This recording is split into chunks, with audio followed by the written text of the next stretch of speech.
My name is Damon Thompson with Beckhoff Automation. I'm the software product manager. Many everyday consumer technologies now use AI, artificial intelligence, and machine learning. When will these technologies start to make a real impact on manufacturing? That's an easy question. Today.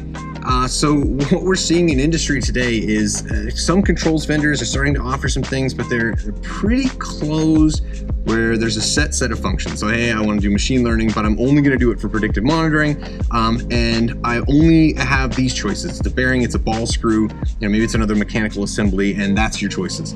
Beckhoff, we're taking a completely different approach. We really see the future and the power in machine learning.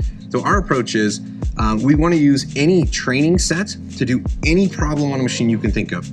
So the training set that we can collect data and we want to use could be PyTorch, it could be TensorFlow, it could be MATLAB, could be whatever these toolkits to train the machine learning module.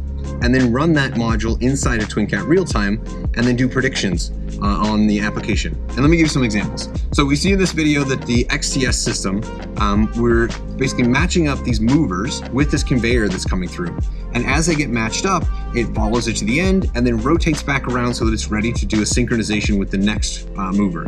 Now you can see on one side, we're basically just turning that as fast as we can so it can get in line and be ready for the next thing coming through.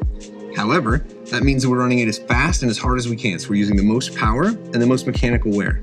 So by implementing machine learning, we're looking at is, hey, how fast is the next product coming? How many movers are already in place? And then I can plot the most optimal path for that next mover. It says, well, based on all that information, here's the next, the path, the motion profile to get from point A to point B.